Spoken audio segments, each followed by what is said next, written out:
Hey guys, on this week's ADCs of Wrestling, we do a deep dive into the Superstar Shakeup, and we tell you who showed up where and why we think it's great or maybe not so great. Just a quick note, when we did sit down to record, it was Wednesday, and we just found out about the Bruno Sammartino passing as we started to record. So we didn't really have a whole lot of time to put together something fantastic.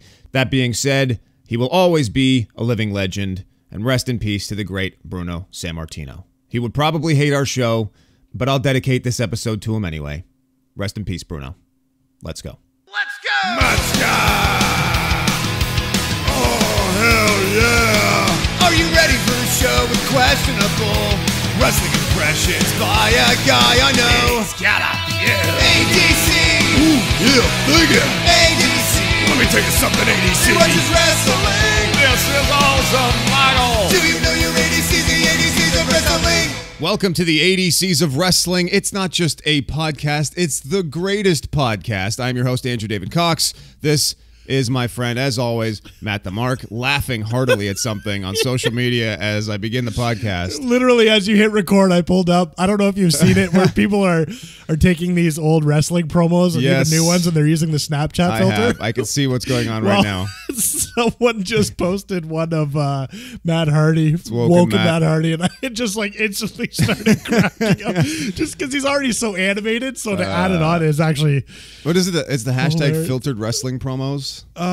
Yeah, it is. It's filtered wrestling promos. So get on there and check it out. And actually, Matt Hardy himself just tweeted it out. So wonderful, yeah. Oh, yeah. Oh, damn. It's actually hilarious. That's funny. Oh, man. Sorry. Funny timing to you hitting record. And That's fine. That's what you see at the top of the introduction here. I actually wrote banter. And hey, good point. Yeah. Organically, you just went straight into the banter. So not even on purpose. And I was literally making fun of you about 10 minutes ago. Wonderful Joe Britt. Yeah. Right into the banter. Top the show. Murray. Yeah. Nice. It is Murray, by the way. See, yeah, that's right. See, call back to last week. That's what we do here. Anyways, I'm extremely tired, man. My life's been turned upside down. I'm like the Fresh Prince this week. Yeah, you didn't get home till what, 2 or 3 a.m. from work? Yeah, I went to bed at 4 because I found it's a lot easier to upload the show to YouTube if I make the cover for it the day before and kind of ready the template, and then when I'm done, I can just drop the show in and then render it for YouTube, which can take like an hour just to render because it's like an hour-long show. Yeah. At like 720p. I can't even do 1080p. That's all right. And then it's just audio. Yeah, and then I upload it to Facebook, and then Facebook takes like an hour to process, and then sometimes it just pauses at like 95%, and I kill myself because I'm upset. Man, you've got it bad. Like, life's really tough. Just terrible. Yeah, life's really tough. I'm just trying to rest in peace, Matty. Well played. You said you didn't have any Undertaker for the show, and look at this. Well, I can do an Undertaker impression. I just don't have access to the actual guy. He's being very elusive this week. Fair enough. You know, I thought I would have him on to comment about the Greatest Royal Rumble and the casket match, and I thought Rusev might be on the show, and I thought Aiden English might be on the... But you know what? They're all busy, man. They're traveling, right? Well, their whole lives were just shaken up. Yeah. Oh, I like what you did there. Yeah. Nice. It was the goddamn shake-up, pal. By the way, Vince loves Taylor Swift. Did you like that rendition of T Swizzy last week? I hadn't heard that until I listened to the show back. That was pretty good. Shake it up. Well, I think we all know you hadn't heard it because you got all confused about whether I was going to be throwing the songs. Yeah, touche. How the post-production works. Yeah. And I still don't understand it. Like, aren't we live right now? Is this not just automatically recording to the intranet? I feel like you just Ron Burgundy. I still don't quite understand, but I agree to disagree. Yeah, 60% of the time, it works every time, so... It's very, very true. Yeah, man, I've had contractors at the house like every day. We had just, if you've been on social media or if you're from Canada, I've been looking at the metrics. Obviously, about 30% of the people listening are from Canada. Hello to all those in the States and around the world that are listening. But if you're from the upper Northeast or Southern Ontario, we got hit with a pretty crazy ice storm in mid-April this week. And not our worst, but it was a good one. It was a good one, and... man, I've had people here looking at my roof. I've had people here doing stuff in my basement. I have not been sleeping. Somehow I've managed to watch wrestling while I'm at work for like 11 hours straight. Yep. Hockey playoffs have started, so that makes my work super crazy. It's been a pretty crazy week, man. I am very tired. Yeah, which made it actually tough to watch SmackDown last night if you weren't able or didn't understand to use the internet in Canada. Oh yeah, that's SmackDown. right. So it wasn't actually on TV. It was you had to broadcast it or watch it. Sorry, broadcast it. Stream it on Sportsnet Now or something. Broadcast like it on the internet machine. Yeah, which is funny because I knew that tried to do it on my phone, wouldn't work. Only worked on my PC. So whatever. It wasn't my idea, folks. Don't at me. The show, as I said, keeps growing. Thanks for listening. If you're new, our numbers have gone up pretty steadily every week in small increments, but it's steady. Hey, it's very cool, and it's consistent. I would love to know if you listen on Facebook or YouTube, post a comment letting me know. I've had a couple people this week comment saying, hey, I like the show. I listen on Facebook, and then some people on YouTube have added comments. But it's just good to know because I see the views there and stuff, but it's hard to tell who's just clicking on it or who's actually listening there, and I would love to know. It'd be very interesting. Run down what we're going to do this week. Obviously, we're going to start with a bit of the news of the week. Something brand new just happened and broke, obviously. We're going to touch on the Superstar shakeup. If there's anything left to talk about, we will hit on a little Raw and SmackDown. And then, of course, it's going to be just 2 tweets where we are going to read just 2 tweets. Only 2. No more than 2 tweets ever. Just 2. We have 4 tweets for you this week. Wow, I thought you were going to save that to the end to surprise them, but no. We can edit that out. That's how right it works. into We'll edit that out. I enough, gave it away. I spoiled things. Spoiler alert. There's more than 2 tweets. That's probably going to become a thing. Yeah. Just before we started recording the show, some very big news, some very sad news. Yeah. WWE legend Bruno Sammartino has just passed away. Matt, I don't know if you have any more detail for me than that, but it literally it just happened before we hit record. Yeah, no, unfortunately, it kind of just broke. It's not saying cause or anything like that, but he was 82 years old. He's a legend. He's a Hall of Famer. The WWE universe and wrestlers from all around the world are already hitting Twitter pretty hard, giving their condolences and that sort of thing. So I'm sure more will develop. Doesn't sound like it's anything other than, just kind of an old guy who got beat up.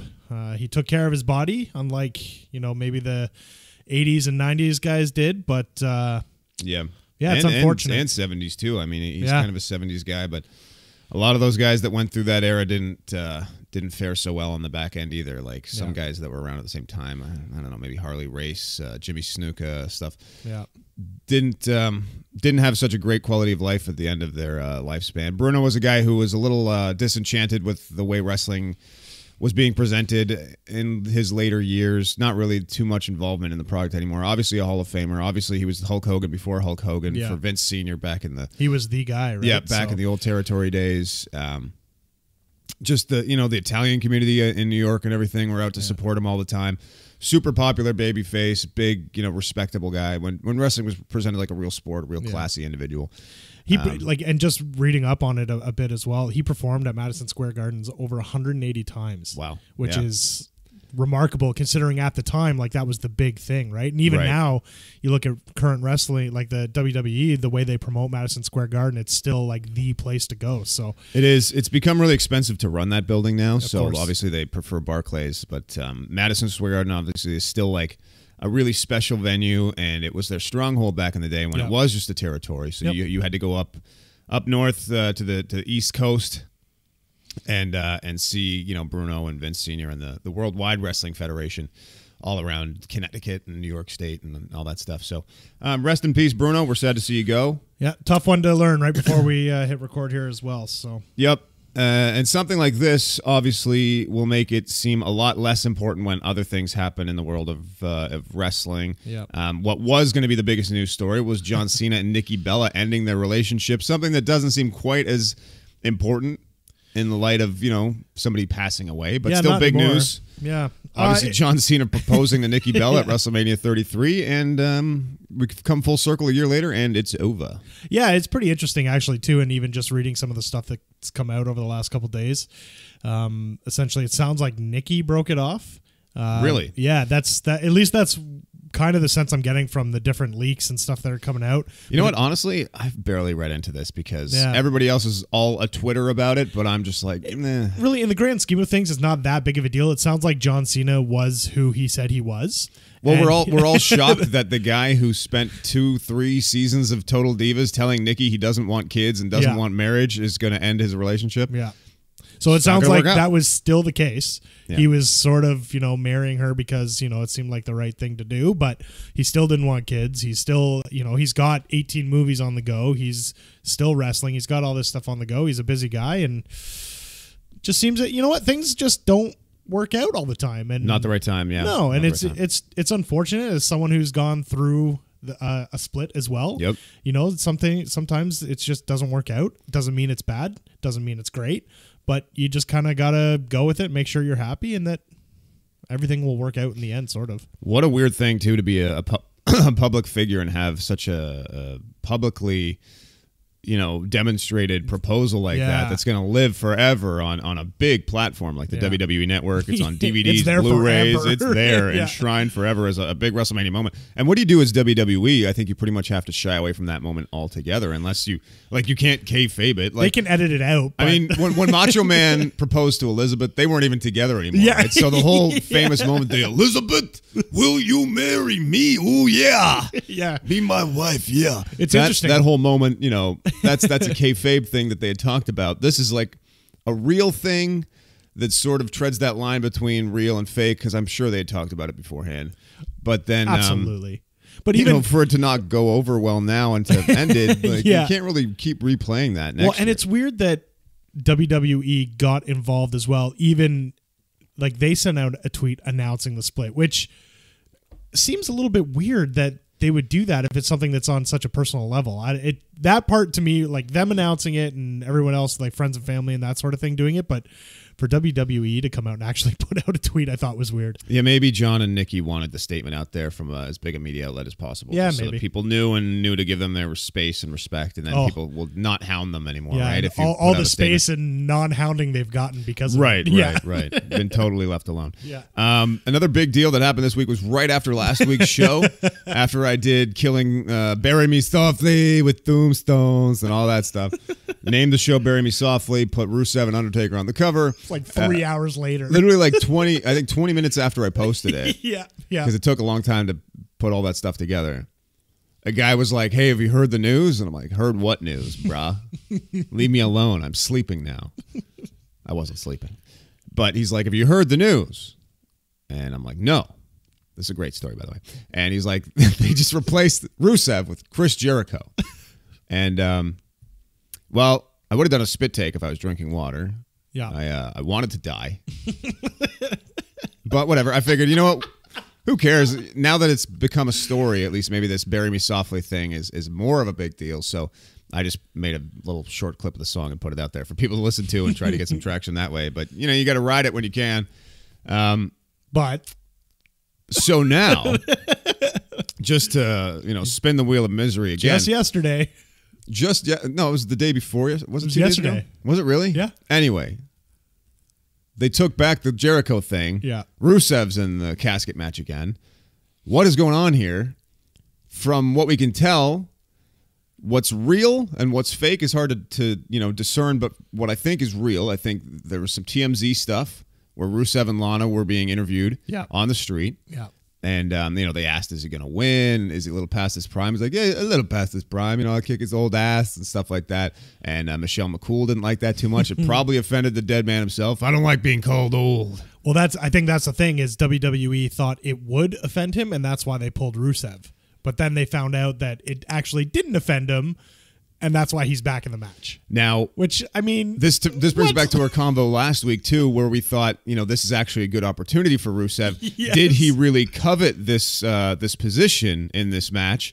It seems like maybe he did, because if there were issues with it and he had gotten out of it as punishment, it's not like they put him back in the match as punishment. He had probably gone and, he probably tried to smooth it over. Tried to apologize with Undertaker. Yeah. Maybe said like, "Hey, look, it was just business. Like they just joking around. Like, I'd not love a big to do this deal. match with you because it's good for your career to play nice with the dead man. Yeah, I would assume. Yeah, or I will literally bury you. Well, I don't know. Taker was never really the burying type. Not like Cena or Triple H. Or Triple H. Yeah, I've got my shovel waiting for you, Rusev. Yeah. But I don't know. I'm happy he's back in it. So who buries who? Is the real casket match between Triple H and John Cena? Oh, are they going to come out with two shovels? They end up just burying clash each other in an epic lightsaber fight with shovels? They probably Sparks just flying. fall into the casket at the same time in an embrace. And then just the momentum of the fall would close the casket, and therefore they would both win. Right, and then Bruce Pritchard can just run in after and start kissing Triple H's ass. Yeah. I love you. I don't know. It's great Rusev's back in it. well, like we talked about it at length last week, that we thought this was a good opportunity. Whether he's going to win or lose, it doesn't even matter. It's the fact that he's in a high-profile match like this. So all of this has certainly put a lot of eyes on the match, made it feel really important. It's kind of cool now. Having Chris Jericho tied to it for a little while, we started to get those great, Jericho tweets, things like, "I'm undefeated in casket matches, you stupid idiots." Which even that, it's like Jericho started tweeting about it, and now it's taken away from him as well. It's just like, what? Come on, like let's just sort this out. Well, you know what? Maybe we could just have like everybody in the casket match. It could be the world's greatest casket match. That would never really happen. I'm just kidding. But it's going to be a fun show. Yeah, I can't wait to watch it. It's going to be different. Still not a huge fan of the fact that obviously the women can't perform. But yeah, that kind of sucks. Lana did address it in that same TMZ clip. She kind of said what we had mentioned last week, saying that should be being said, like we're trying to make inroads, and then hopefully in the future our women will be allowed to perform. Yeah, man, like this is like a WrestleMania-sized event. It's huge. Like I've got the card. What else is on the card? I got the card. I do. So perfect. You're a great co-host. Thank you. This is actually a major event. I mean, I don't think it's going to be major in the fact that we see a lot of belt changes or anything like that. No, but I don't think it's unreasonable to think that Roman Reigns could win the Universal title at this match in a massive stadium where these fans from across the world are probably going to cheer the guy because their opinions are most likely more in line with that of what WWE presents, and they get different commentary. A lot of their shows are probably edited, maybe sweetened, so they might not know about this super smarky Western world opinion of Roman Reigns. So I think it might be a smart play on WWE if you wanted an actual celebration for a guy to win the title. Yeah, and it is, like you said, it is a big card. So if you factor in even just the 50-man Battle Royal, it's the biggest one, or Royal Rumble, it's the biggest one that's ever been done. A 50-man casket match. Yeah. The greatest casket match. Of course. But you've got guys like Jericho coming back from that, which is awesome. But then you have the Universal title match, which is being done in a steel cage. So it's not only was it a big match, but now it's in a steel cage. You've got the WWE title match, which was just made official last night with Styles and Nakamura. You've got that's cool. I didn't know that either. Just added. So, and then now you also have the IC title ladder match, which was just announced as a ladder match with Seth Rollins, Finn Balor, The Miz, and Samoa Joe. See, last night when he was talking about bringing back my IC title and then strip the Universal title from the waist of Roman Reigns, and I was like, what IC? How's he getting the IC title now? Right? Yeah. Like, if you can put a bunch of belts on anyone and everyone would think like, wow, this is amazing, it's definitely Samoa Joe. It's not going to happen, but that would be amazing. Might need a few extra little buttons on that belt. Yeah. He's a big boy. But then you've also got the United States title match, which is a rematch between Jeff Hardy and Jinder Mahal. Yep. You've got the SmackDown tag title match, which is the Bludgeon Brothers and the Usos. Raw tag title match, which is the Bar versus Matt Hardy and Bray Wyatt.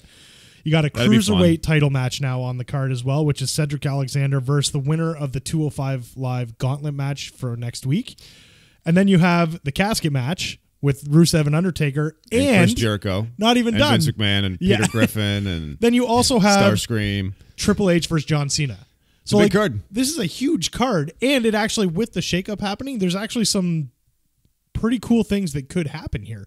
Like maybe the Miz does win the title back. Maybe Jinder wins the title back, and they don't end up switching the titles. There's a whole slew of things that could happen. I have to wonder if Jinder Mahal is in fact a bigger star than Jeff Hardy in Saudi Arabia, because Jeff Hardy is a massive international super. Like, you got to remember that Jeff Hardy, when he left WWE, I forget what year it was when, like 2008 years ago, like 9, 10, and then he had all these issues and stuff in TNA. But he was a massively over star. He just couldn't keep his shit together. And that's why I thought, when we were talking about how you were saying that he was immediately going to join the Broken Woken team and stuff, and I was like, I don't think so, man. I think they see money in Jeff. And you were right. If Jeff's in a good place, he can be a single star for them, and they separated them on this. Anyway, we're going to get into the Superstar Shakeup. First and foremost, guys, the show is growing, and unfortunately, we got to pay the bills. We got to, pause for the cause. We got to do what we can. We bring this show to you for free, but, sponsors will come. Sponsors will go. Yeah. Well, we got a pretty big sponsor, guys. Okay. WWE themselves. What? Are advertising on our show. I didn't even know this. So, we'll see you on the other side. I don't want to spoil anything. I don't want to get too excited, but, it's a pretty big deal. So, let's just, just run it. We're just going to take a little commercial break. We'll be back. Oh, my God. We'll be back. On April 27th, in the Kingdom of Saudi Arabia, it's the greatest Royal Rumble. 50 men, 1 ring, but we didn't stop there. Now, 50 caskets, 50 superstars from the past, present, and future. Some real, some fictional, some animated. Compete for nothing, featuring The Undertaker. Rusev, I'm not old. It's time to take my pills. Hold on. Rusev. Bury me softly, Undertaker. I will match the casket. Stone Cold Steve Austin. Oh, hell yeah. I'll come back from retirement to wrestle in the desert. And that's the bottom line. Scott Hall. Hey, yo. Jesse the Buddy Ventura. Yo, McMahon, I normally like to stay off the grid. The greatest casket match. What are the rules? We don't know. But Paul Bearer's in the match. The Ultimate Warrior. Do I lay down in the cosmic sands of Saudi Arabia and get buried by the Undertaker? Plus an eclectic collection of your favorite animated stars, including Peter Griffin. I'm in a casket match now. Cleveland. Hey, I'm in the casket match too. Brian and Stewie. They're kind of a tag team deal. Stewie, you can't just join the casket match. Oh my god, you're the worst, Brian. Dr. Nick Riviera. Hi, everybody! Hello, living dead body Undertaker. Hey, that's a little bit strange. Starscream and Megatron. If I win this battle royal, I'll take control of the Decepticons and bitch slap Megatron. I dare you to try, Starscream. Negan from The Walking Dead. Holy shit. Your eyes are in the back of your head. God damn, buddy, you are fucked up. From the world of hip-hop. DMX. Yeah, write it down, motherfucker. DMX, you know I'm gonna body you. Rough Riders, yeah, where my casket's at. And Jay-Z. Yeah, people be like, yo, is Jay really doing a casket match? And I'm like, yeah, we bet. Yep. Ha. Ho. The greatest casket match. Not really a thing.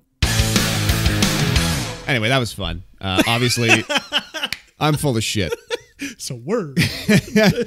The greatest casket match. I'm sure all of the listeners were just like, "Oh my god, this is real. This is happening." Sure, everybody they aren't going to believes what I totally say. just screw with us right now. No, Yeah. I never come up with fake stuff, and I No. never have time to throw No. together skits or anything. No.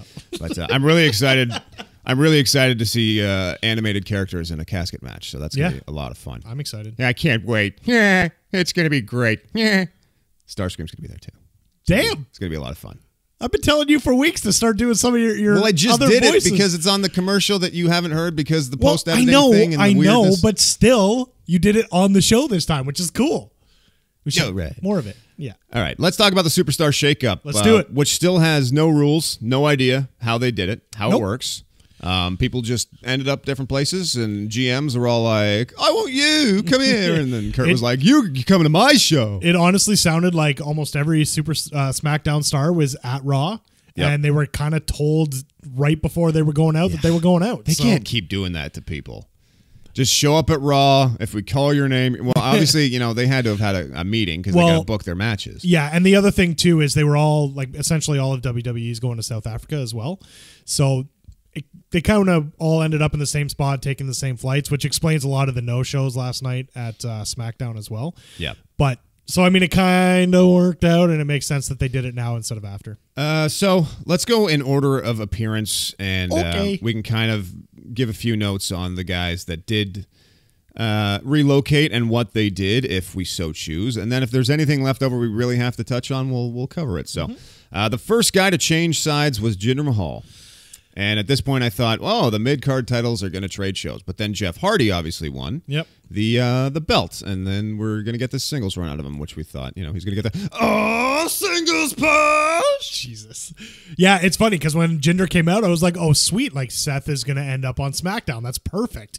And then Jeff won. And I was like, okay, well, I mean, Seth could still end up there. And, well, that didn't happen. I was a little sad that Seth didn't change sides. Seth or Balor, now they're kind of stuck on the same card. Same. At least they have some heat now built in. Maybe they can, have another singles feud. I think this is good for Jinder. It doesn't feel that long ago that Mahal was on Raw knocking Finn Balor out cold. Remember that? Oh, yeah. He just elbowed him in the face. That's right. Oops. Yeah. Whoopsie. Yeah. Now he's here just kicking Jeff Hardy straight in the jaw. But, oh, man, that was a nice boot. So here's my take on Jinder. I still really don't care for him that much, but you use Jinder early in the show against a performer who's super over in a Jeff Hardy, and he's a serviceable big man. They got the crowd into it. They had a good match. It was mostly probably due to the fact that people like Jeff Hardy, but Jinder played his role well enough. So I just don't see him, getting any higher than that IC title. He'll stay a mid-card guy. There's no way that, like, at least on SmackDown, I don't know. It was a shock when he won the title, but the longer he was there, it's like, okay, this makes sense storyline-wise. I don't know how they could ever work him into a Universal title picture, even against Roman Reigns. So it seems like he's been moved over to be a mid-card guy, and that's fine. It's probably the right spot for him. I mean, he could develop some kind of 1 month passing feud for a guy like Roman just to hold him over, to lose to him. He would be there to do the job. Like him and Roman could pass by each other in the back, and you could be like, that's my Universal title, I hate you, and your stupid face is ugly, and then Roman could be like, bro, my face ain't ugly, bro, you want to do this, huh? And then they could fight, and it'd be the greatest rivalry of all times. Another faction that is clearly way too strong to break up. The Riot Squad made their way over to Raw, and at this point I was like, okay, we're 2 for 2 on people that I'm very unenthused about, but people that definitely needed a change of scenery. Yeah, this one was, shocked me a little bit because you did actually pick Liv Morgan to move over. So I got that right. You Liv did get is that separated right. from Carmella. Yeah, I didn't expect all 3 of them to go, but I mean, I guess it is what it is. Why break them up? Because they're probably better as a group because they are new, they're green. Let them kind of protect themselves, sort of thing. I guess I get that. And then the same thing with the other ones. Well, we would see later why they had to strengthen the Raw roster too. With the exactly. Women. But they got some good heat by interfering in a Bayley and Sasha match that is finally happening. They started a little slow, then they kind of went into that spot where they actually started slapping each other in the face. That was really getting heated. And then the Riot Squad crowd got into it for that too. I think the crowd was finally like, "Would you just friggin' get to it?" And it kind of boiled over, and it was good. And then we didn't even get the payoff of it. So, but is this which their I guess way? Is okay. But are they going to string us along further? I was going to say, is this their way of being like, "Oh no, just kidding. They're still friends." Yeah. Now they have to tag against a greater force. 3 women, one of whom loves Lime Game. Which now it also sounds like the way they've kind of moved the women around. It does look more and more like we could see that tag. But now Sarah Logan on Raw can ask Sasha and Bayley if they ever had game meat. You ever hunt a lion game? Yeah. You scared as a couple long-tail cats in a room full of rocket chairs.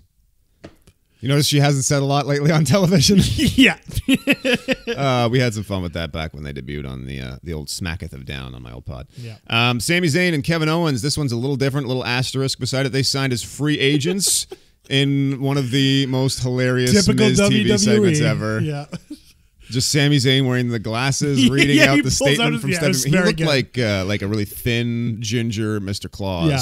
He got a pretty good laugh out of the crowd there too. Everyone kind of saw it coming. It was good. It was really good. Like holding arms and jumping up and down and giggling. I was like, this made me want like a large faction. I wanted them all to stay together. Totally agree. And it even I'm sick of 3-person factions. Where they announced or they were talking about this is bigger than the Avengers Infinity War movie coming out. And Kevin Owens does the superhero pose, it was pretty well the Hurricane Helms pose, but they mentioned somebody else too. I forget what it was. It was great, man. Like it was a good moment. Of course, typical WWE, just, we sign you. You're not fired. Everything's fine. No big deal. But I did love the way they told Miz that he was moving. At least this played into Stephanie McMahon having an issue with Kurt Angle. Like, she just usurped him. Like, Kurt was like, I only have 1 spot on my show. Yeah. And Steph's like, there's 2 spots, you How dick. could you? Yeah. I like them, and they're going to be on the show. And she knows that they're going to make life hard for Kurt. So at least that kind of is something they can bring back in a later date.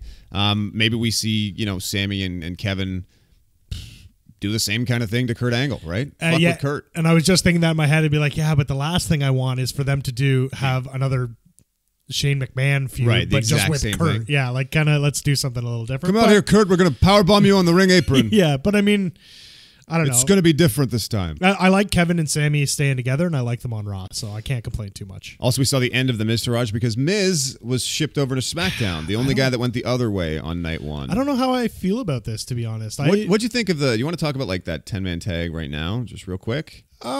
Sure. I mean, it was a 10-man tag. I don't know.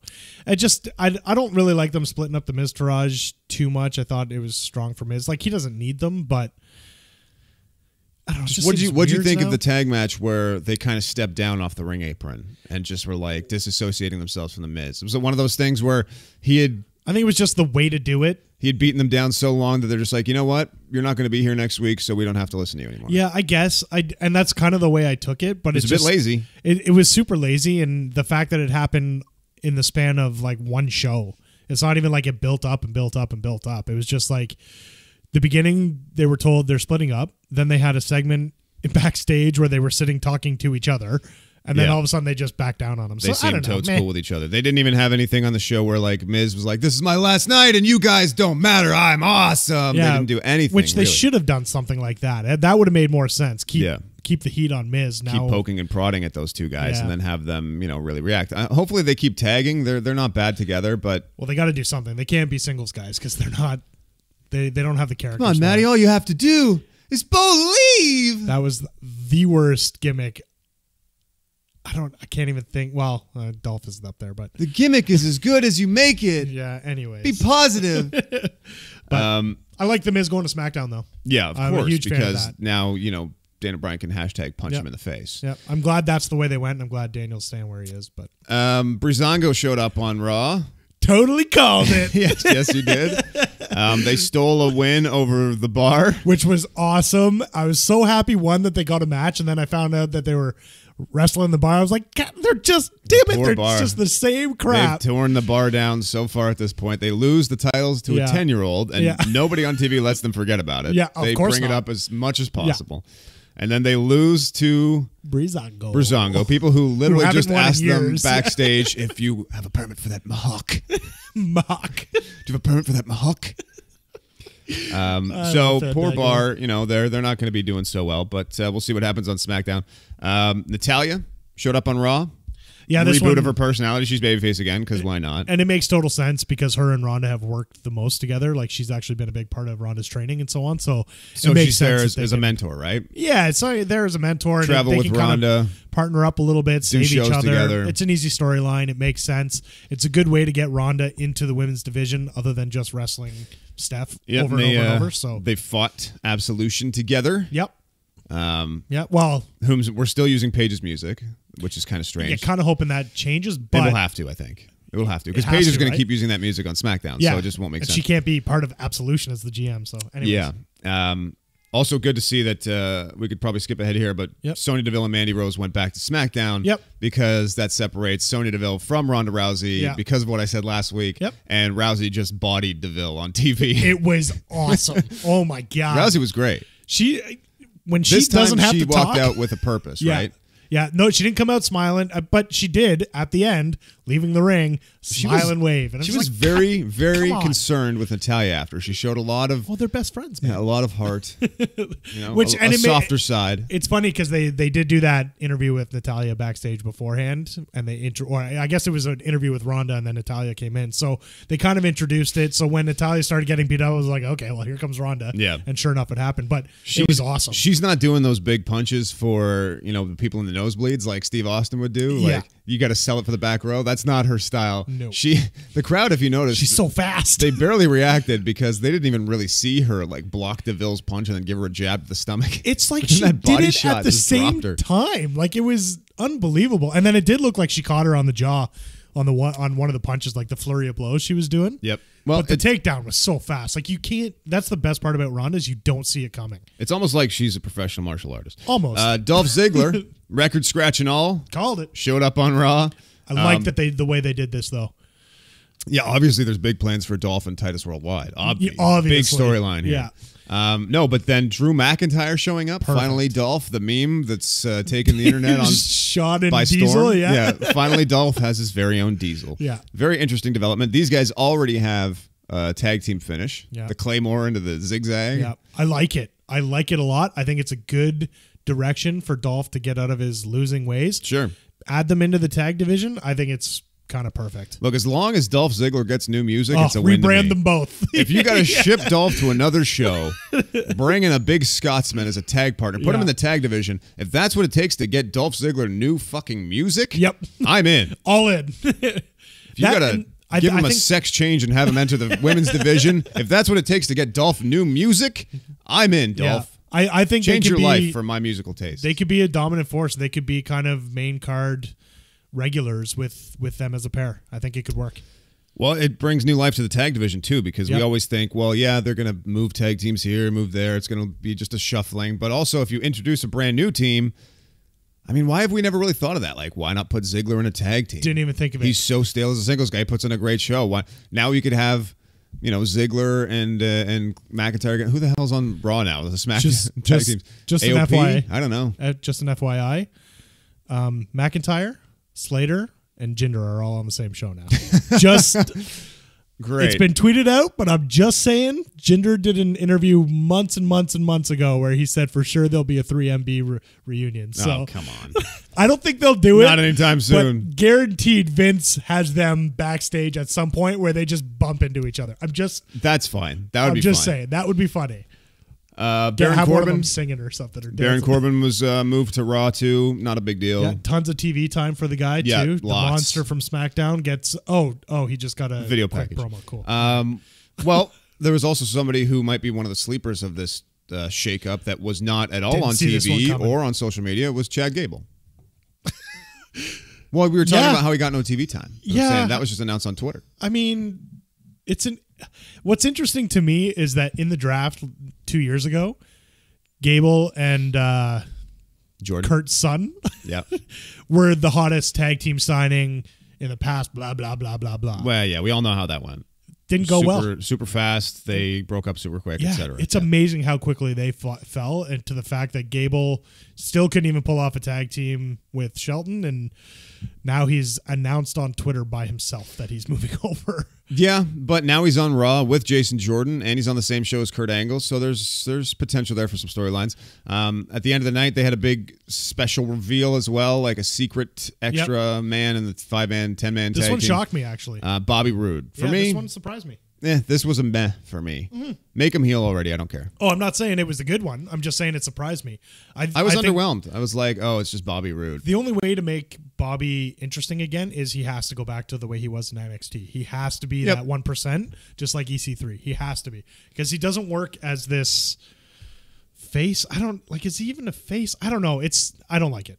Yep, he's got to turn heel. It's boring, but The glorious gimmick is great, but it works better as a heel for sure. Was there anyone else that went to Raw that was just announced on like social media or the website or anything, or separate? Oh God, yeah. So there was Mojo Rawley. Oh yeah, right. I heard about that. Mike Kanellis. Yep. The Ascension. Oh yeah. Well, they have to join the Fashion Police. Obviously. Actually, I think those are the Zack Ryder. Well, they're living their gluten-free lifestyles on Raw now. Yeah. Okay, so let's move over to SmackDown. Yep. And the first person joined SmackDown was nobody for a very long time. I was starting to get a little nervous. I'm like, man, have they not done anything here? And then Jeff Hardy. Yeah. Who's probably the biggest guy to make the switch. Shelton Benjamin comes out, and he's a heel on his own. Yeah. Which is, I don't know, it's okay, fine, I guess. It's kind of a weird fit for him. But he keeps saying, I want big competition. And I'm like, he was getting it, man. He was getting it. Oh, Braun Strowman's coming out. Like, this should have been a big guy. Like, if anything, Big Cass should have come out or something. Like, you want big competition. How about Big Cass? I'm 7 foot tall. You can't teach that. Yeah. I don't know. I just thought the wording was strange. But so Randy Orton comes out, and we're like, oh, man, big competition. Nobody was really excited. No, not at all. Especially because I think everyone was waiting for who's somebody the new new person. Yeah. But then Jeff Hardy's music plays, and Which was Orton's cool. just like, okay, I guess I'm not in this match. Then How does this work? Well, No, hear me out here. Okay. What the fuck are the logistics? Why did Randy Orton come out? Who's trolling Randy Orton? Who's saying, go, Randy, go, and then playing Jeff Hardy's music? How does Jeff Hardy, just know that he's out? Like, how does Randy Orton know that he's not in the match because Jeff Hardy's walked out? Yeah. Randy Orton now just is okay with it? Is anybody going up to Randy and telling him, hey, Randy, you should probably go to the back. This is actually going to be Jeff's match. What is the deal here? How did this work? This made no sense. Well, I mean, I'm assuming that they discussed it backstage first. God damn it. I know. God damn it, pal. I think this was one way to say, okay, Randy's still on SmackDown, so we know that. And then how does... And also, he doesn't matter, and Jeff Hardy's a big deal. Not even that. No, it's just like Jinder doesn't have the belt anymore. He was supposed to face Jinder at Backlash for the belt, and now he's not. So now you can. This is kind of an easy way to be like, oh, you interrupted my match, so now I'm gonna. No, I get it. Stupid. It's gonna be you're gonna come out here it. and steal my spot and think that it's okay. You want your title back? Well, RKO out of nowhere, suck it, all that shit. Yeah. That's how it's gonna go. Yeah, but it's just an easy way to introduce that story. I think. Right. That's the only way I viewed it. Somehow Randy's gonna give Jeff Hardy a RKO out of a swanton bomb out of nowhere. Could happen. That's literally physically impossible. It could happen. No, it's not gonna Before happen. he flips over. I was just trying to make people picture Randy somehow RKOing Jeff Hardy mid-swanton, which is not possible at all. We already mentioned Sonya Deville and Mandy Rose. That's fine. There's some consistency there with the Paige character, which is good. Another huge announcement, and I think SmackDown kind of won out in this shakeup. Samoa Joe. This was my mark out moment of the week. Hashtag trademark, whatever. Shocker. I don't know how else to explain it. Didn't see it coming. Why so shocked? It's the superstar shakeup. People are being shaken up. Because typically you don't see guys like Samoa Joe move. I put that on the same level as, like, I don't know, Roman Reigns moving, which they would typically never do. Samoa Joe's not as proven on the main roster yet. That's all. True, and he just came back from... He's had too many start-stops. Yeah, and he so just came back from injury as well, so it's kind of a good time to move him. But we know what he can do. And he got on the mic after that match and just destroyed his promo. Like, it was... He called out everyone. Yeah. He's going to take over SmackDown. And today I learned Sin Cara is on SmackDown. Rest in peace. Yeah, didn't even know he was still in the company. Rest in peace, Sin Cara. Yeah. 2 great promos in 2 nights from Samoa Joe. Unbelievable. That just kind of left me thinking, like, what about me? What about Roman? Yeah. You know what I mean? I was like, well, how's he going to do the thing with Roman? But they're just going to, I don't know. Well, and the pay-per-views they're going to meet a are... Backlash, I guess. And they're rebranded now as well, which Yep. I think we'll touch on in the tweets there. But I think there's some interesting stuff that they can actually do with this rebrand or the dual brand pay-per-view. He also called out Randy Orton. It's like Randy Orton and fart sound. Yeah. That was very interesting. Great promo. Samoa Joe, fantastic addition. You've got now, we'll do some fantasy matchup possibilities at the end of the show, but like Samoa Joe, Daniel Bryan, AJ Styles. The top 5 guys on SmackDown are all the guys that are like guys shooters that do, submission style, ground-based wrestling. It's going to be some cool stuff. Yeah. Sanity, whom I thought were going to be rebranded as Chaos, but then they said Sanity was coming to the show. Yeah. But they just kept saying Chaos. Chaos is coming. So I was like, they're going to change the name? But no. I think they're going to cause chaos, I think is where they were going. Yeah. But, and then Big Cass showed up to shove his nipple in Daniel Bryan's face. just a touch on Sanity. Where the hell is Nikki Cross? I don't know. Was she not in the... They didn't... She wasn't... package? She wasn't there. She wasn't in the video package, and she wasn't on the photo that WWE tweeted out. Well, maybe it'd be a fun way to introduce her like at a bit of a later date. Like maybe Sanity debut, and then she comes out and jumps somebody from the back. I don't know like, who's this crazy wild woman? I don't know if it got trending or not, but there were a lot of people pissed off on Twitter last night that she wasn't included. And find something for she threw out a bunch of tweets and Instagram photos as well overnight that were a little cryptic. Don't know if she was kind of like, hey, what about me? Or if she was trolling the fans saying, don't worry, I'm coming. It's hard to say, but a lot of her insanity stuff. So Carmella didn't get called up with Big Cass and Enzo, and it turned out fine for her. True, but Nikki's been around a long time. Yeah. Not even just in NXT and wrestling in general. So anyway, back to Big Cass shoving his nipple in Daniel Bryan's face. What were they? I mean, I know they want to show that he's big, but I mean, think about your blocking here a little bit. Like, well, they want us to know that D-Bry is not 7 foot tall, and Sure. I'm told that one cannot, in fact, be taught said attribute. That's true. But I mean, that's really, his problem. Nipple in the face. That's how we need to be introduced back That's to right. Big Cass. Here's my nipple right in your eye.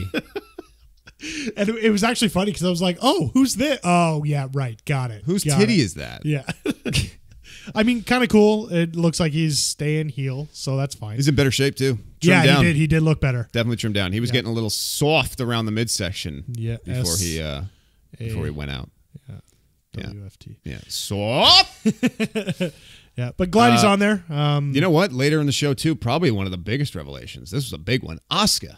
Yeah, Asuka showed up. good moment. Well, I was kind of waiting for someone to come out through that beatdown. I don't know why. I completely forgot about Asuka. Didn't even think it was her. I was literally writing in my notes that the Iconics are a great addition to this women's roster on SmackDown, especially since no big female stars made the jump, and then Asuka came out. Bam, yeah. So I forgot. Delete. I deleted that comment. Yeah. Yeah, that's good. I think we expected it, but happy she's there. The women's division on SmackDown looks pretty good. Well, the Iconics too. Now there's finally some women that are Charlotte's size on the roster because she always towers over everybody. And if she's going to be a babyface, because it looks like they're keeping her face for a long time, especially with all these heels they just brought over, Mandy Rose, Sonya Deville, and the Iconics, who are really strong heel characters. She needs to look like she's in peril at some point. So to have these two women come up at once and target her, that works really well. It was good. I enjoyed it. They really changed the landscape over there. Unfortunately, it seems like Becky Lynch may still be kind of stuck playing second fiddle a little bit. Like, Asuka's there now helping Charlotte. Becky's just kind of she's probably more like third cello. Yeah. I used a different instrument. But for a while, she was like Macho Man to Hogan. Yep. Not so much. But, Hogan left for a while and Macho got his play. And now, we're still waiting for Charlotte. I was like, Charlotte needs to move so Becky can be the person or vice versa. But, but I've got some fantasy. Becky should have gone to Raw, man. I don't disagree. How would it not have worked for Becky to go to Raw? Like, who really went back to Raw from the women? Like, Naomi didn't go over. You got all these baby faces on SmackDown that could use a change. Yeah, I think they also got to keep the numbers fairly even as well. Not that one person would sway it too much. But who went to SmackDown? Natalia, and then the Riot Squad. So 4 women went, right? Yeah. So I definitely get it, but I think the SmackDown women division is really strong now, and I think there is a place for Becky, and that's part of my fantasy booking is with this possible tag division that could come in. Yep. So, and we'll talk about that a little bit later. I do have some fantasy on that. Speaking of tag divisions, the Good Brothers came over. Awesome. To SmackDown. Perfect. They need to get away. Yep. The Bar came over along with a terrible promo graphic package. Yeah, that was a bit of a shock too. They became part of the Woken universe apparently because they were just shattering glass. Which is super weird now too because they're gonna face Bray and Jeff Bray and Matt at Greatest Royal Rumble. So I mean did they pretty well just spell that out for us? Sure. They do that all the time. Yeah. A lot of the time, these matches and stuff, they do it right after WrestleMania. They have Backlash. They have rematches built in. But they really could wait a month to do the Superstar Shakeup because they bring people back on the Raw and SmackDown after Mania. They have people that make their debuts. They have call-ups, all this stuff. Yeah. And then the next week, they're like, also, here's a bunch of other shit. Yeah. And they're just going to throw it at the wall. But they could wait a month. Let Backlash play out, and then do a shakeup. I don't disagree. I don't know. Finish off the storylines, but whatever. Yeah. No, you're right. R-Truth showed up on SmackDown. Huge. That was kind of fun. Perfect 10, getting some TV time. Sure, yeah. R-Truth showed up so that Ty Dillinger has somebody to do stupid shit with. Yeah. And then the last guy, and the point that I made after this was just, this roster is amazing, is what I wrote in bold at the bottom. Andrade Cien Almas, along with Zelina Vega. Yeah. So I guess maybe that's another woman being added to the roster if she wrestles. I called that one. But you did. You called both of them in kind of our fun segment. Idolo! But man, this is a wrestling show. If you factor in everyone, this show is stacked. Yeah. I don't know how they're going to get everyone on TV. Daniel Bryan now might be a little lost in the shuffle. Let's talk about some of our new possible fantasy matchups. Just from Daniel Bryan making a return, we already had the possibility of Daniel Bryan, AJ Styles, Shinsuke Nakamura, which are just a main event anywhere in the world, brother. This is gonna be fantastic, Matty. But now you've got Daniel Bryan and Samoa Joe. Like I said, Daniel Bryan apparently is gonna be wrestling Big Cass, which is a strange one. First one, but whatever. I guess you got to make Big Cass seem major. Yep. Almas. Adding him into the fold because he's AJ Styles Almas. Yeah, I hope they don't put him into the mid card. I hope they put him right into the championship picture with these guys. But even if they put him in the mid card now, you could have Jeff Hardy, Andrade Almas for the U.S. title. It's not just Randy Orton. It's not just Jinder Mahal. It's not Bobby Roode. Yeah. It's guys who can wrestle. You've got Rusev now in the mix. Maybe Almas and Rusev could have a great match for a U.S. title one day. These are cool matchups. This is new stuff, fresh. They really turned it upside down. You can just Rusev and Hardy and it's SmackDown is legit the A show in my opinion. Rusev and Samoa Joe. Woo. Couple heavies in the ring, man. Just blowing each other up. That was one thing we talked about, with Rusev moving to Raw, those potential matchups with Braun and Rusev, or with Samoa Joe and so on. But now it's just going to happen on SmackDown. I don't know. When I look at the two rosters, it's SmackDown.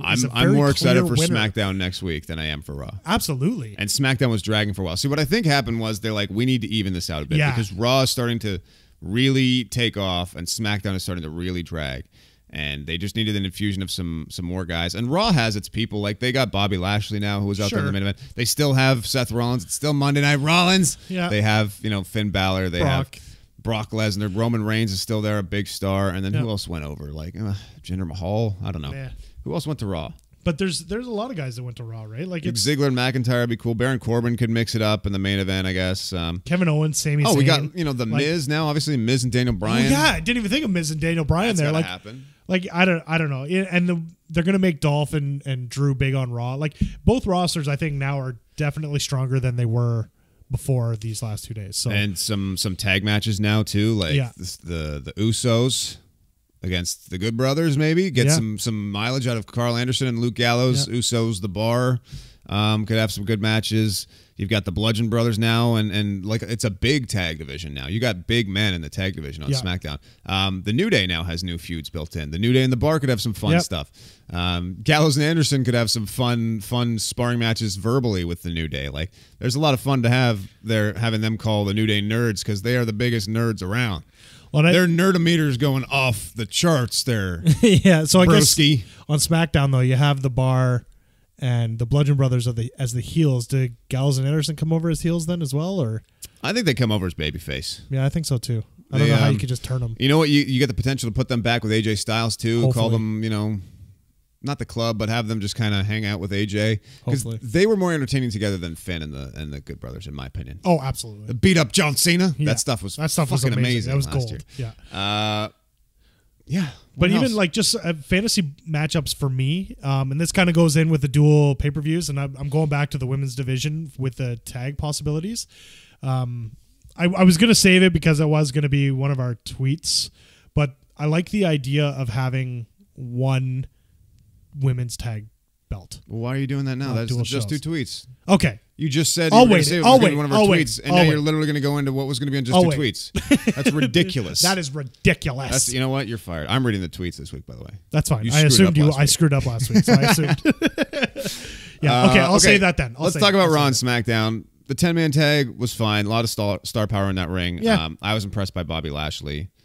He's a powerhouse, man. I thought Braun Strowman got some of his swagger back because he was really throwing the Miz around. Yeah, and hopefully he stays like that, but I'm assuming he'll go right back to his goofy self again.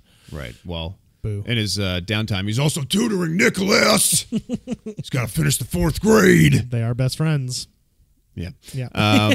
Roman Reigns, feeling kind of like the medium dog right now. Not really the big dog. Not much going on. I'm kind of wondering what's going on there with, like, he's got this massive match coming up at Greatest Royal Rumble where he very well could win that title back.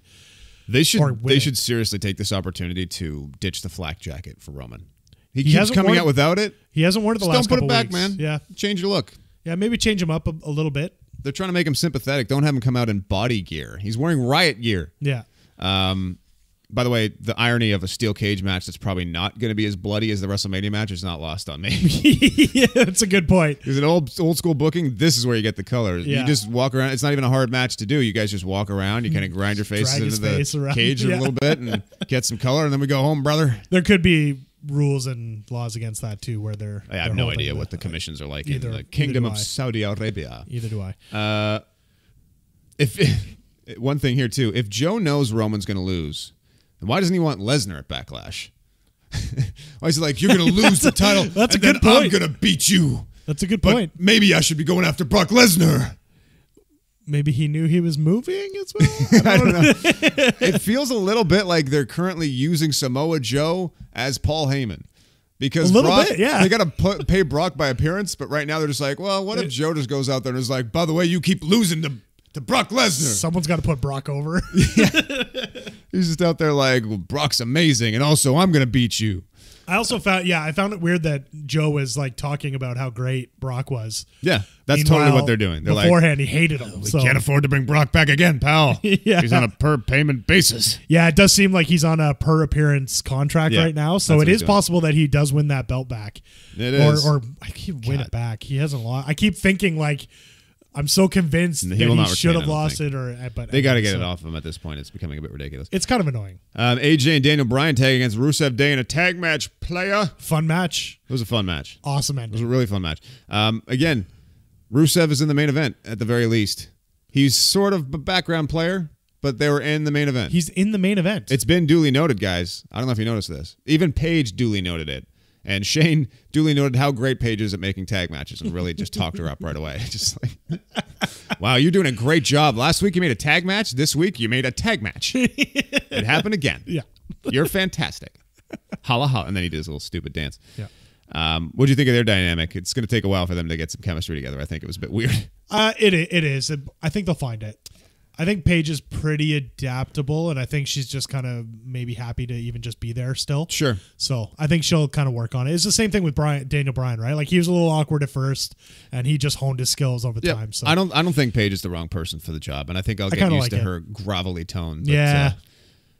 It'll take a while. It'll take a while. Speaking of women with annoying voices, there was the Melibration after this. There was, and I think Carmella's kind of coming into her own a little bit here. Yeah, if it's you had still told a little me, annoying, but it's great. It's Yeah. a great annoying. If you had told me like a year ago that Carmella was going to be out there carrying a segment by herself upwards of 5-10 minutes, Yeah. I would have slapped you in the face and been like, "Stop watching wrestling. You know nothing, idiot." What did you think of her decorations? I thought they were pretty good. The leopard print table and then Sure. one leopard print in the one corner that was on camera the whole time. Yeah, it was funny, man. She was annoyingly good. Yeah, it was good. And I also liked that in the video package, not only did they edit out James Ellsworth, they also edited out Mike Chioda's officiatory incompetence from last week. He was on point. He was the best referee of all time last week. So Refgate continues, man. This scandal will not go away. I'm not going to lie. The way she was talking and the way they edited out Ellsworth. You thought he was going to come out? For sure. I was like, if he shows up right now, I'm going to lose it. You know what? But I guess like we always thought Ellsworth added a lot to the package and she needed him and stuff. Right now, it doesn't feel like she does. Doesn't seem like it. We'll have to see what happens when they first put her in a match to defend the belt and stuff. But she's entertaining right now, so that's a good sign. For and actually, there was kind of some background footage of when the Iconics finally came out and jumped Charlotte and so on. I don't know if you've seen this. She's in the ring polishing her belt while the beatdown is going on around the outside. Awesome. Try and find it on Twitter. It's actually pretty funny. That's good. I also enjoyed her just kind of chilling, like feet up on the announce table during the match and stuff. It was good. And, like I was enjoying my celebration. This sucks. It was funny. Really quickly, we could touch on, I guess, the tag team eliminator. The Deleter of Worlds defeated the Revival. So shocked. Yeah, and there's going to be no revival for the Revival on SmackDown. But I was hoping they'd move over because I thought they should be. They cleared some of the larger tag teams out of the division, though. It's like Drew McIntyre's now a monster, but you got Ziggler, you've got the Fashion Police. The Ascension are bigger guys, but the Raw Tag Division now, maybe they're more on par size-wise than they would have been with the Bar still hanging around and Gallows and Anderson. I do hope that they kind of get into the championship picture, though. I hope that this wasn't their only shot. We'll see, but it seems like right now it's, I don't know, full steam ahead with I guess the they have Leader AOP of there Worlds. Too, so. What do you think of that like joint entrance of the Hardy and Bray? Thought it was terrible. Really? Terrible. I didn't love it. I didn't hate it either. I didn't have a strong opinion either I think way, there's a way that they can make it work, but I also hate Matt Hardy's entrance. Like, I like his music portion, but the laugh at the beginning and the broken glass and all that crap, I hate that part. The music's good. I think there is a way they can make it work, but you can tell that there was someone backstage that was just like, okay, now, boom, click, hit Bray's music. So yeah. I'm still having a hard time with the commentary. Like, they just spend the whole time making jokes about it and stuff. And it worked better in TNA where they almost, like, tongue planted firmly in cheek, treated it like it was real, even though everything that was happening was so ridiculous. I do enjoy that they had a tag finisher, though. The Assist of Fate was kind of nice. It was pretty good. I don't know if that's what it was called, but I'm calling it the Assist of Fate. I like it. Speaking of great finishers, Ember Moon pretty much straight up murdered Mickey James. Has anyone sold it better than Mickey James? No, she did a full front flip. Oh my god, it was, but it looked legit. Like, it almost looked like she didn't mean to do it. It was just that was great. The momentum took her out. Sell of the year. It was full so front good. flip, full arm dragon twist, full front flip. And I love Mickie it. that James Ember is dead. had to go and get her and drag her back. And like everything about that was awesome. Great. That was like The Rock selling a Stone Cold Stunner. Yeah, where he does like the backflip and yeah. Goddamn, Mickie James took that eclipse like a motherfucker. Yeah. That was one hell of an eclipse. It was awesome. It was like so a Stone good. Cold Stunner, only from the top rope with a flip. Yeah. I usually just flip the bird shit. I That's- never flipped over anybody like a blockbuster and gave him a goddamn stunner. Oh, hell yeah. That we didn't even really talk about Ember Moon being in the women division picture on Raw either. So I mean that She's a big division's pretty call-up. stacked too. Man, she's an athletic, compact little woman, eh? She's got one of the best finishers in the game right now too. So she's impressive physically. So, we'll see what she does storyline-wise. Yep. I think she did some pretty great stuff with Shayna right before being called Absolutely. up. So there's potential for sure. Dench. AOP destroyed Slater and Rhino. It's always interesting to hear the crowd reaction of new talent. AOP didn't elicit much of a response. No. And I feel like their finisher is a bit flat. At least you've usually got that finish on a new act that will get a few oohs and ahs where you're like, okay, people will remember this next time, and then they'll tease it, and then they'll be excited for the finish. Yeah. This just kind of felt like, I don't know. I've never been a huge fan of it. I like the Super Collider more. Yep. I just feel like it's like the Russian leg sweep almost takes away from the clothesline because it's like, well, he's falling down already. It actually softens the yeah, blow. exactly. I don't know. I've never loved it, but they're good. Other than that, like they are big, strong, physical dudes that have like, I don't know, good body, good look. Their entrance is cool with the masks and stuff. So there's Yeah, but definitely they a took that marketable away. appeal. Like without Paul Ellering, they didn't wear their masks this week. Didn't they? No, so they take away that badassery right away. They look like those guys in the Army of Two video games. Remember those games? Yes. They should have started doing that, just like painting different shit on their masks. I also think they need to get rid of the slow build up to their music. Just have the music kick in. I think that'll have a more of Right. an impact than people sitting around just waiting for it. I don't. It's weird that like I was excited for them to come up, and then within a week I was just like, yeah, I don't really care about these guys that much. Naomi saved the life of Jimmy Uso after the Bludgeon Brothers tried to murder him again. When this was happening, I was like, this is stupid. I hate this. I don't even. Why? Because they showed compassion? No. I just. God damn it, Matt the Mark. You piece of trash. The goddamn Bludgeon Brothers have hearts of gold, and that's why I love them so much, and it's only a matter of time until they have blue straps and white gold around their belts. You goddamn stupid Mark. What the hell do you know about professional wrestling? I'm about to kick you in the stomach, drop you on your chin, crack a couple beers, record an episode between two beers, and send you packing, and then move into your room in your house, and that's the bottom line, and also the bottom floor. Peace out. I thought he wasn't going to be on the show today. I thought so too, but he wakes up when he feels like it. God, so. he's mouthy. He's a foul-mouthed, really ornery guy to live with. No, my point was at first I didn't really like the idea of I think it's that they've never really in kayfabe talked about Naomi and Uso Bro being married. Okay, I understand that point. That's a little better. Bye. And now all of a sudden she comes out screaming, "No, my husband, don't." I liked it, Maddie. That was my reaction at first. After I thought about it, I was like, okay, this is kind of cool because this makes the Bludgeon Brothers look like they were going to straight up murder a bitch. So It's pronounced bish. sorry. So I came around. It took me a little while to come around on it, but I actually liked it. I think it made the Bludgeon Brothers look like Wait, so you did they like were it? super dangerous. That's thought why you I didn't said like it. no. I said at first I didn't like it, and then I had to explain it. But then Basement Stone Cold was like, "Oh, my opinion."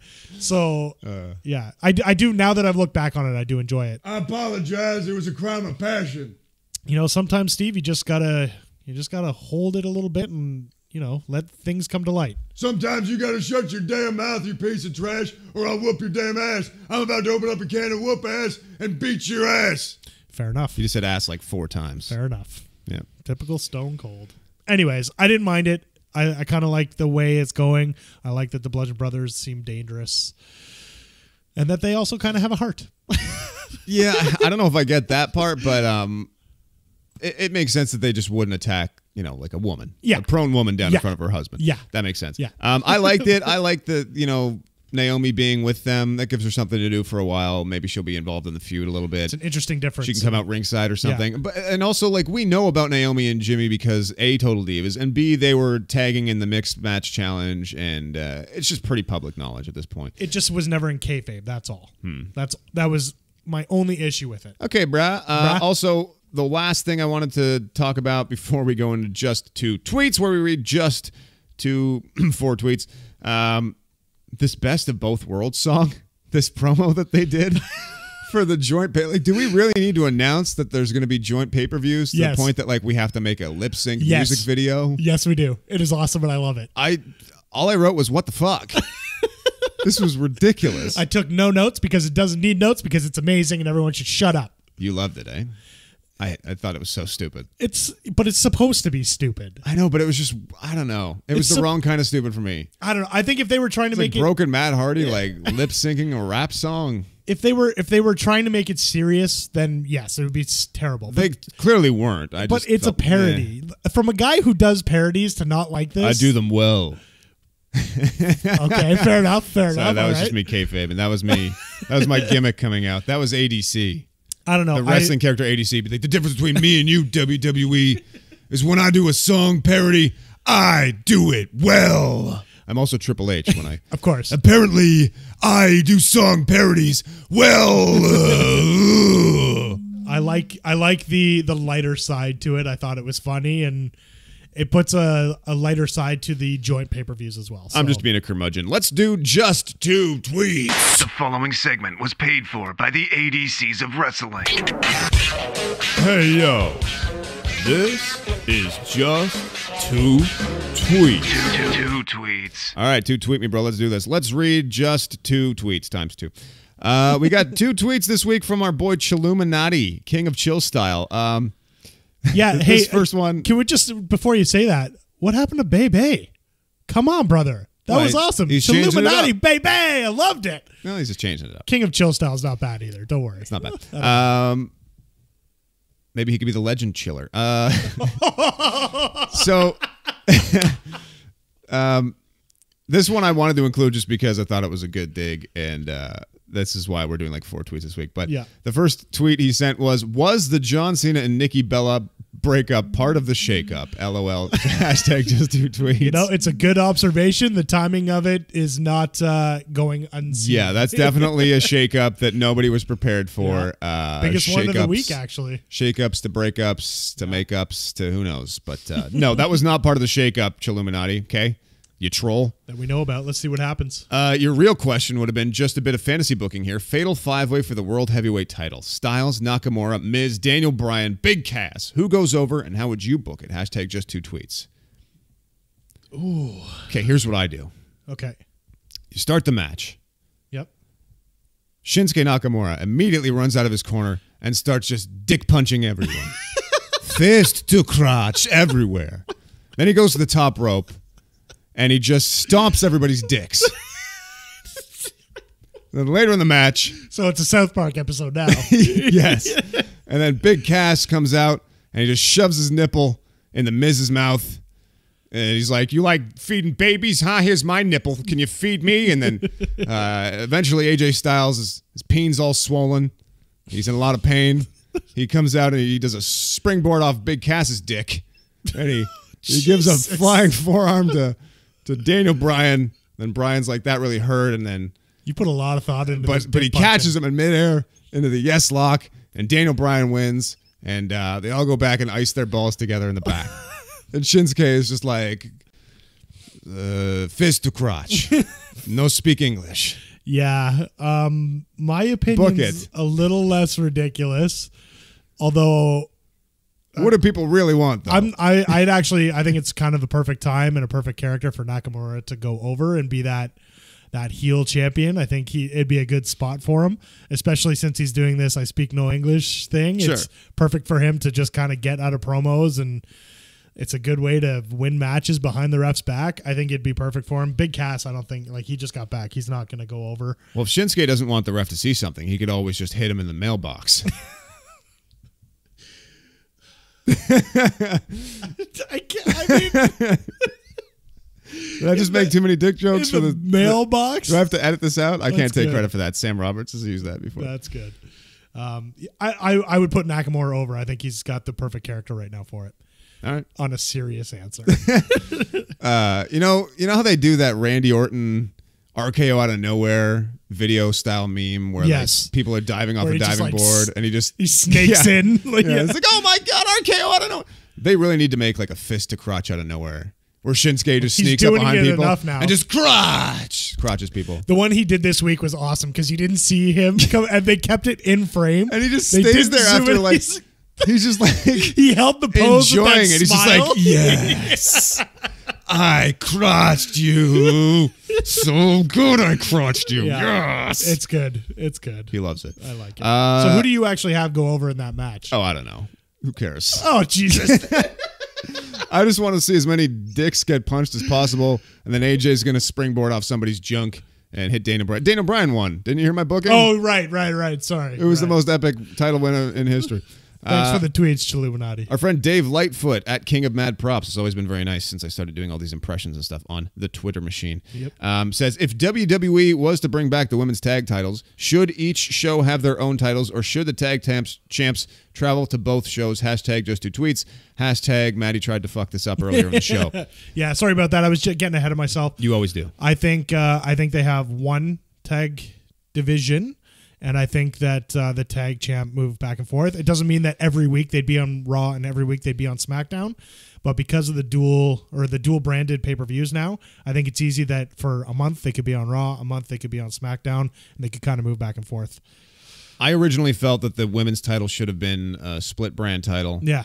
I thought that the mid-cards should have traveled back and forth. I even thought that the main title should have traveled back and forth.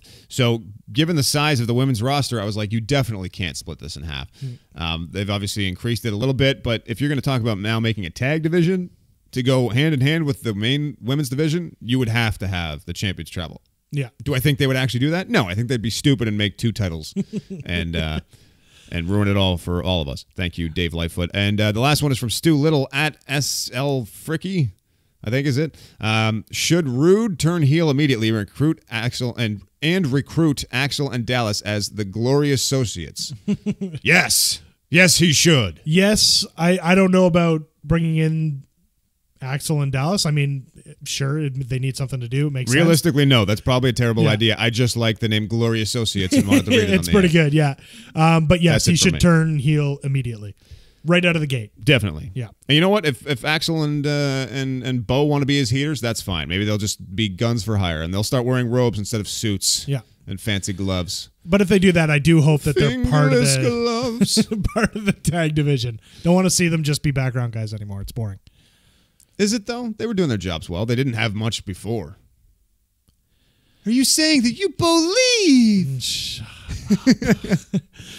I liked that gimmick and I felt like they ruined it. Did they, or was it terrible? A little of both. Okay, fair enough. That's it for this week, I think. Yeah. You know, follow us if you want to be on the show. Clearly, we only picked 2 tweets, but if you want to try to get your tweets in, they have to be good because we're going to pick just 2 of them. Tweet at ADCs of Wrestling, hashtag just 2 tweets, or tweet me at Andrew David Cox on Twitter, whatever. I'm on Instagram under the same name. Follow my YouTube channel, or subscribe to it rather, at youtube.com/Andrew David Cox. We have our friend over here at Matt the Markiest. That's me. On the old Twitter machine, which I've probably said like 6 times this episode. Yep. We ran a bit long again this week. We're over an hour. It keeps happening. I was like 40 minutes, tight little show this week, Maddie. We're going to bang it out. But you know what? We've had 3 weeks where a lot's happened. I think once we get back to normality with the shows, it'll be easier. Next week's going to be 13 minutes. I don't see it happening, but we can try. 13 minutes. Okay. That's just very like we're going to specific. read just 2 tweets. The show's going to be 13 minutes. That's it. All right, cool. All right, that's it for this week. Ball game. Peace. Thanks for listening, guys. If you enjoyed the show, please, please, please go out of your way to subscribe on iTunes, rate us 5 stars, leave a positive review, tell your friends, do all that cool stuff because it would really help us keep doing this show for free. That's right. I don't make any money from this. I do it for free. Send me money. Help me. Bye. Disclaimer: do not send ADC money.